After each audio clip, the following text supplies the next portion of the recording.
to As Above, So Below. I am Kisha Lee, the Psychic Yogi, and I have this week's Goddess Guidance card for you, or message. I have this week's Goddess Guidance for you. And tonight's message was one of fertility. Now, wherever you are seeing this through time and space, just know that it is the right time for you to receive this message. And so, with the goddess Ostara and her message of fertility, she is a goddess of fertility and springtime, also sometimes called Ostara. She's associated with the words East and Easter, which are both named in her honor, in reverence of the sun rising in the east and the increase in sunlight beginning in Celtic springtime. So she's celebrated during the spring equinox as the bringer of increased light and balance between the nighttime and daytime hours. You can call upon Ostara to increase your fruitfulness, your fertility, or to help you embark on new ventures. Okay.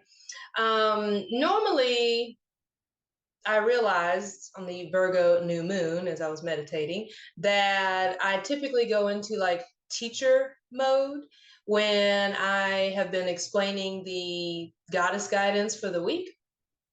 And then it dawned on me, like I said, to switch it up and go into psychic mode because I am the psychic yogi, so might as well do that. So let's see. What does the collective need to know? And that is the divine feminine in regards to this week's goddess guidance of fertility.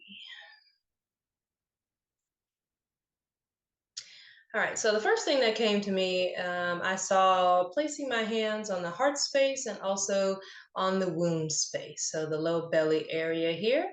To me, this is also getting a sense of a disconnect between the two, the heart space and our womb space. And as a female embodied being, then to me, this is a feeling of a slight disconnection, not feeling whole in who we are. This to me is also an opportunity to feel like there are some of us that really are disconnected from our womb space. We feel embarrassed. We feel disassociated with it.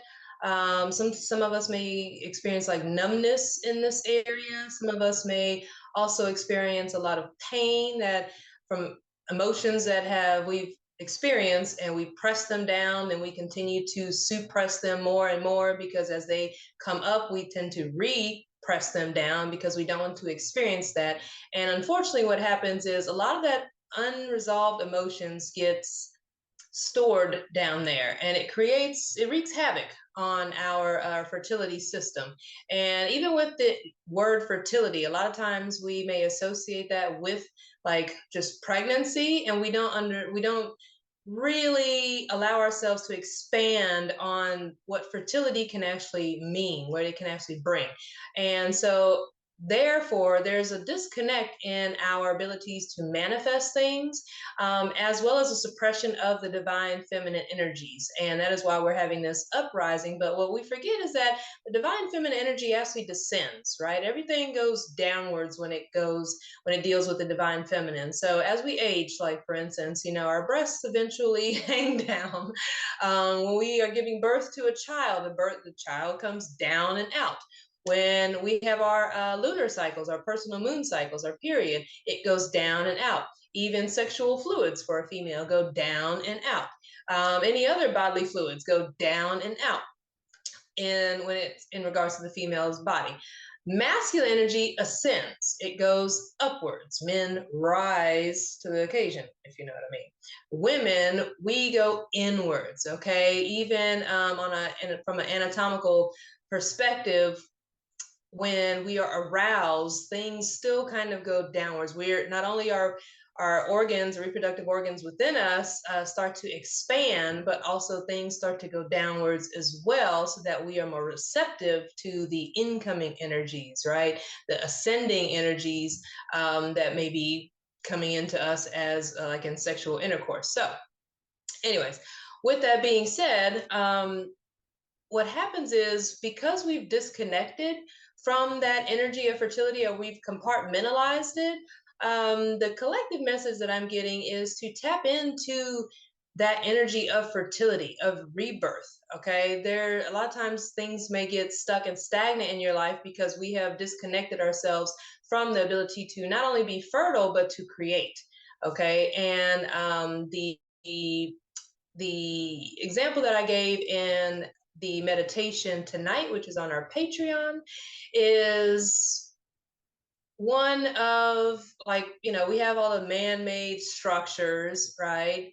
Emphasis on the man part. No offense to anybody, but but in this patriarchal society, we have all these man-made structures. You have concrete, cement, all this sort of concrete jungle, as we call it. But you still see the energy of earth. We say Mother Earth for a reason. And I was also saying in tonight's meditation, I was like, I don't understand why we call it a man's world when the world itself on the third dimensional level, okay, that might be the case, but the world itself, Earth, is feminine. We call it Mother Earth for a reason. We say Father Sky or Father Time and Mother Earth. So there's already a little bit of an oxymoron going with that term. And so for us, it's an opportunity to kind of disconnect those two and recognize that in order for us to actually become more fertile in our creations, and in the things that we want to bring into life as a female embodiment, we want to be able to tap into not only the realm of earth, but the deeper layers. Okay, I talked about how earth and feminine energy descends, and so there are deeper dimensions. Okay, I know a lot of people talk about the third dimension and the fifth dimension, once again ascending, but in order for us to like in yoga, I know they talk about you have to root down to rise up. Okay, because if you just continue to move upwards, yes, you will ascend, but the foundation is going to not is the foundation is going to be rocky. It's not going to be solid and stable. The trees, as high as they go upwards towards the sky, they also reach down into the earth below.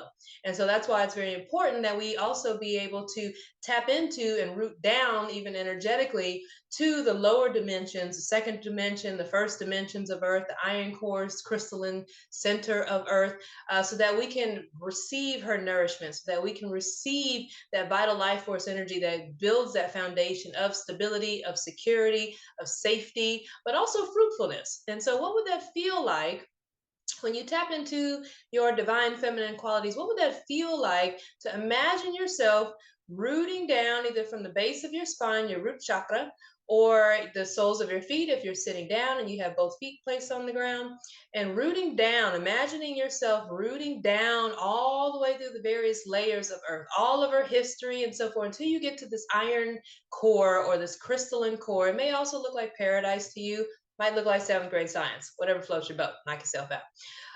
But as you tap into that life force energy that is beneath us, allow yourself to also draw up that nourishment. Okay, what would it feel like to draw up the energy of fertility, to draw up the energy of creativity, to draw up beauty, to draw up abundance, to draw up fruitfulness? Okay, and then allowing that to move through not only your feet and through the legs and through the hips and the spine, all the way up through the heart space and extending out through your limbs, your arms, your hands, and fingertips, but also up and out through the crown of your head, coming into this energy of fruitfulness, coming into this energy of abundance. Okay, allowing that energy to not only assist you in bringing life, bringing your creations to life, but also in being able to move in with the cycles and rhythms and harmony of nature so that you can be more prosperous, more fruitful, to be a powerful manifester, sorceress, goddess, queen, empress, sovereign, whatever divine being you want to identify yourself with. Allow yourself to root down deeper within the earth, receive her nourishment so that you can rise up in the holiness of who you are. Okay. And even though we may have forgotten some of that, this is an opportunity for you to remember. You are more than welcome to join us on our Patreon for Arcana Atl so that you may receive these guided meditations as well as sound therapy and personal readings from yours truly every week. All right. So y'all have a blessed one. We'll see you next time.